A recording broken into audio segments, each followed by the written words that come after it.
అమరావతి వేదికగా ఒక మహోన్నతమైన కార్యక్రమాన్ని నిర్వహించేందుకు దత్తపీఠం శ్రీ శ్రీ గణపతి సచ్చిదానంద స్వామి ఆధ్వర్యంలో ఏర్పాట్లు జరుగుతూ ఉన్నాయి. హనుమాన్ చాలీసా కార్యక్రమాన్ని ఒక ఘనమైనటువంటి కార్యక్రమంగా ప్రజలందరి ఇన్వాల్వ్మెంట్తో ప్రజల్లోకి తీసుకెళ్లే విధంగా ఆ కార్యక్రమం నిర్వహణకు సంబంధించినటువంటి కసరత్తు ఇప్పటికే మొదలైంది. మనం ప్రస్తుతం స్వామీజీతో ఉన్నాం. గణపతి సచ్చిదానంద స్వామితో కార్యక్రమం ఎలా నిర్వహించబోతున్నారు, దీని ద్వారా ప్రజలకు భక్తులకు ఎటువంటి మెసేజ్ ఇస్తుంది, రాష్ట్రానికి ఎటువంటి మేలు జరుగుతుందనే అంశాలు మనం స్వామీజీతో నేరుగా మాట్లాడదాం. స్వామి నమస్కారం. ఎలా ఉండబోతుంది? ఇప్పటికే మీరు 18 కార్యక్రమాలు దేశవ్యాప్తంగా అంతర్జాతీయంగా నిర్వహించారు. ఈసారి అమరావతిలో చేస్తున్న కార్యక్రమం ఎలా ఉండబోతుంది? జనవరి 5వ తారీఖు అమరావతి కృష్ణమ్మ ఒడ్డున పద్మావతి ఘాట్ దగ్గర హనుమాన్ చాలీసా కార్యక్రమాన్ని ఏర్పాటు చేసుకున్నాం. ఇది సామూహికమైనటువంటి పారాయణం. ఇది ఇంతవరకు ఎన్నో ఏళ్లుగా ఇప్పుడు జరుగుతున్నాయి, చేసుకొని వస్తున్నాం. అన్ని చోట్ల కూడా చేస్తున్నాం. ఇండియాలోనే కాక ఇతర దేశాల్లో కూడా ఈ హనుమాన్ చాలీసా పారాయణాన్ని చేస్తున్నాం. చాలా అత్యంత సులభమైనటువంటి పారాయణం. రెండోది అది కాక ఇది చాలా సుందరకాండం, సులభంగా అందరికీ అర్థమయ్యేటట్టుగా తులసీదాస్ గారు మనకు అందించారు. అంటే హనుమంతుడే అందించాడు అని అర్థం. అక్కడ హనుమంతుడే రచన. అది సులభంగా ఈరోజు చిన్న ఉద్యోగస్తుడి నుంచి, ఆటో ఉద్యోగస్తుడి నుంచి ఆఫీసర్ వరకు బాహార్ట్ చేయటం, కంఠపాఠం చేయటం ఒక పద్ధతిగా పెట్టుకున్నారు. చాలా విశేషం. అది ఆంధ్రాలో ఎక్కువ కూడా ఉంది అని చెప్పవచ్చు. అందరికీ హనుమాన్ చాలీసా వచ్చు. అత్యంత సులభమైనటువంటిది. ఈ పారాయణ ముఖాంతరంగా హనుమంతుడు ఈ కలియుగంలో విశేషంగా మనకు ఇప్పుడు కావాల ఇన్విజిబుల్ గాడ్ అని అంటుంటాను నేను. అంటే రూపము లేనటువంటి ఊపిరి. మన వాయువు ఉంది కదా, ఊపిరి, మనం ఉచ్ఛ్వాస నిశ్వాస క్రియలు ఆడుతున్నాం కదా, మన ఊపిరినే హనుమంతుడు అనే విధంగా నేను చెప్తూ ఉంటాను. అటువంటి హనుమంతుడిని మనం స్మరణ చేయటం, పారాయణం చేయటం చాలా ముఖ్యం. సామూహికంగా పారాయణ చేయటం అనేది ఎంత ముఖ్యమంటే, ఇప్పుడు రామ యొక్క అవతారం సందర్భంలో 333 కోట్ల దేవతలు వాళ్ళందరూ చేరుకొని స్వామికి ప్రార్థన చేసినప్పుడు విష్ణు ప్రత్యక్షమయ్యారు. అందుకని సామూహికంగా ఎంతమంది చేస్తే అంత మంచిది, అంత వైబ్రేషన్ను చుట్టూ ఉంటుంది. ఈ ప్రపంచానికే, ఈ రాష్ట్రానికి కూడా ఉంటుంది. అదిగాక మన కొత్త రాష్ట్రానికి కూడా, అమరావతి కొత్త రాష్ట్రానికి కూడా మంచి క్షేమము, సుఖం కలగాలనే ఒక దృష్టితో ఇది లోకానికోసరమే, ప్రజల కోసమే సంకల్పించి చేయటం జరుగుతున్నది ఈ యొక్క హనుమాన్ చాలీసా. రాజ్యానికి ఎటువంటి మేలు జరుగుతుంది, ప్రజలకు ఎటువంటి ప్రయోజనం ఉంటుంది? ఒక భక్తులను వాళ్ళని దైవం వైపు నడిపించడంతో పాటు ఇంకా రాజ్యానికి దీనివల్ల ఎటువంటి మేలు జరుగుతూ ఉంటుంది?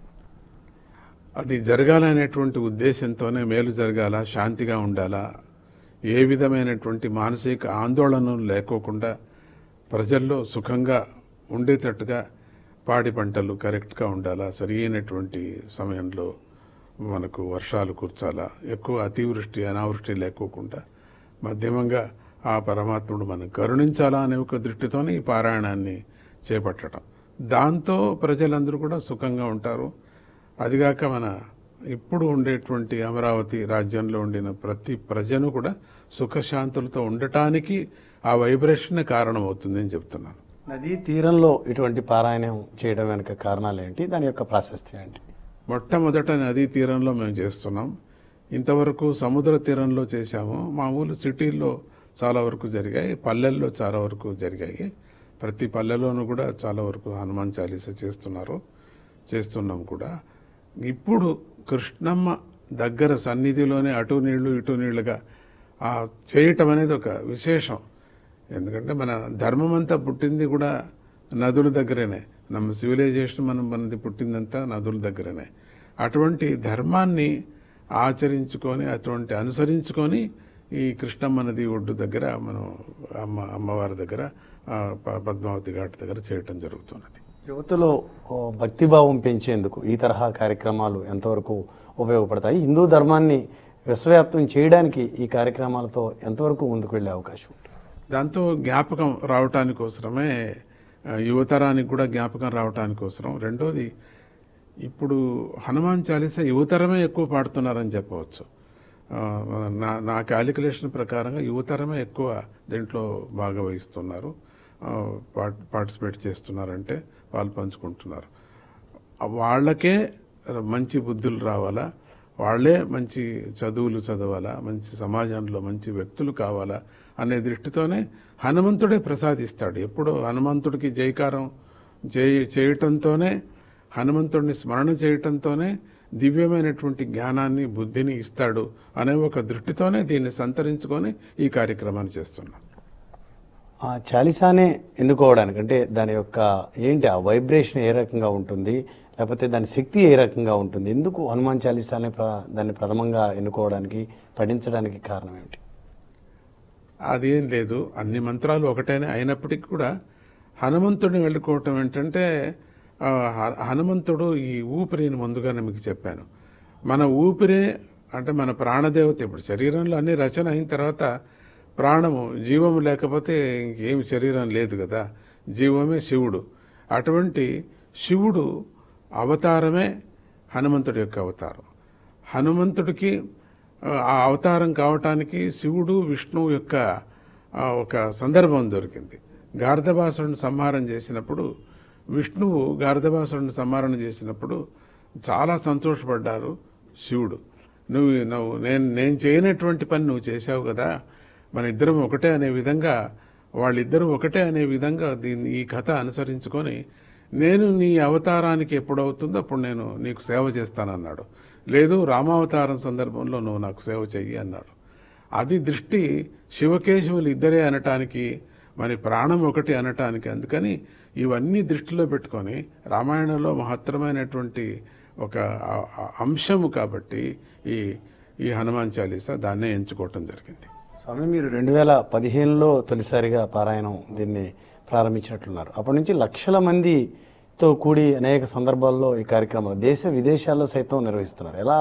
ఎలా సాధ్యం అవుతోంది, ఎలా ముందుకు వెళ్తా ఉన్నారు, ఎటువంటి సహకారం, ఎటువంటి రెస్పాన్స్ వస్తూ ఉంది భక్తుల నుంచి? నేను చెప్పేదంతా వాడి కృపనే, వాడి కృప నుంచినే జరుగుతున్నది. వాడే అన్న నడిపించుకుంటున్నాడు. ఎట్లా హనుమాన్ చాలీసాను తానే రచన చేశాడో అదేవిధంగా స్వామి అన్ని సందర్భాల్లో, ఇప్పుడు ఇతర దేశంలో కూడా చేస్తాం, మలేషియాలో చేశాను, ముస్లిమ్స్ అక్కడ కూడా చేశానని కొన్ని వేల మంది కూడా అక్కడ కూడా చేరారు. అట్లనే ఆస్ట్రేలియాలో కూడా చేయటం జరిగింది, అమెరికాలో కూడా చేయటం, 5-6 మాటలు అమెరికాలో, కెరేబియన్ కంట్రీస్లో కూడా చేయటం జరిగింది. ఇది కాక కర్ణాటకలో కానీ, లేక తమిళనాడులో కానీ, కేరళలో కానీ, ఇవన్నీ ఇక్కడ అంతా అన్ని చోట్ల కూడా ఈ హనుమాన్ చాలీసా చేయటం జరుగుతున్నది. మొన్ననే 3 ఏళ్ల కిందట కూడా ఇక్కడ తెనాలిలో హనుమాన్ చాలీసా చేసినప్పుడు గిన్నీస్ దాఖలా కూడా అయింది. 3 లక్షల మంది ఒకే చోట చేరటం ఆధ్యాత్మికంగా అనేది వాడి యొక్క కృపతి నుంచే అవుతున్నది. కాబట్టి ఇది కేవలం మానవ మాత్రలతో కాదు, వాడి యొక్క శక్తితోనే మానవుల్లో పడి, ఆ వాలంటీర్స్లో పడి చేయిస్తున్నాడు అనే ఒక నమ్మకంతో నేను నడుస్తున్నాను. స్వామి, చివరిగా ఈసారి కార్యక్రమం 5వ తేదీన నిర్వహించే నది ఒడ్డున నిర్వహించబోయే కార్యక్రమానికి ప్రజలకు ఏం సూచనలు ఇస్తున్నారు, వారికి ఏం చెప్పబోతున్నారు ఈ సందర్భంగా? నగర ప్రజలు కానీ, అమరావతి రాష్ట్ర ప్రజలు కానీ. ప్రజలందరికీ కూడా ఒక చిన్న పదార్థాన్ని, ఒక చిన్న విచారాన్ని పెద్దగా చేసుకొని, ఆందోళన చేసుకొని చాలా వరకు అశాంతితో ఉండటానికి మీరు ప్రయత్నం చేయకూడదు. అటువంటి ఎవరైనా చేస్తున్నప్పుడు కూడా మీరు దాన్ని నిలపాలా. మనం సంతోషంగా ఉండటానికి ఏం కావాలా, మంచి మార్గంలో, ధర్మ మార్గంలో ఉండటానికి ఏం కావాలో దాన్ని మాత్రమే అనుసరించాలి. కానీ ఆందోళనలు, నిరసనలు ఇవన్నీ కూడా మనం చేయకూడదు. మన నిత్య కార్యక్రమాలకు అన్ని దాళ్లకు భంగం కాకూడదు. అందుకని ప్రతి ఒక్కరు కూడా శాంతితో ఉండండి, శాంతిని అనుసరించండి. హనుమంతుడు అదే అనుసరించాడు కూడా, సేవా మనోభావంతో హనుమంతుడు ఆ తత్వాన్ని అనుసరించాడు. కాబట్టి హనుమతత్వాన్నే ప్రతి ఒక్క జీవి, ప్రతి ఒక్కరు కూడా అనుసరిస్తే లోకక్షేమంగా ఉంటుంది, చాలా బాగుంటుంది. రాముడికి ఎటువంటిది మంచిదైందో అదేవిధంగా కూడా రాముడికే, సాక్షాత్ రాముడికే హనుమంతుడి నుంచి మంచిదైంది. అంటే అటువంటి హనుమస్మరణతో ఈ ప్రపంచంలో ఉండిన వాళ్ళందరికీ కూడా శాంతి సుఖాలు జరుగుతాయి. కాబట్టి అందరూ కూడా హనుమాన్ చాలీసాను పారాయణం చేయండి అని అందరికీ నేను పిలుపునిస్తున్నాను. ధన్యవాదాలు స్వామీజీ. 5వ తేదీ జరగబోయే కార్యక్రమానికి ప్రజలంతా హాజరు కావాలి. అమరావతిలో తొలిసారి జరుగుతున్నటువంటి ఈ కార్యక్రమానికి రావాలని స్వామీజీ పిలుపునిస్తూ ఉన్నారు. సుఖశాంతులు రాష్ట్ర ప్రజలంతరకు, రాష్ట్రానికి, రాజ్యానికి సుఖం చేకూరే విధంగా ఈ పారాయణ కార్యక్రమం ఉంటుందని స్వామీజీ చెప్తా ఉన్నారు. NTV team, Datta Peetham, Vijayawada.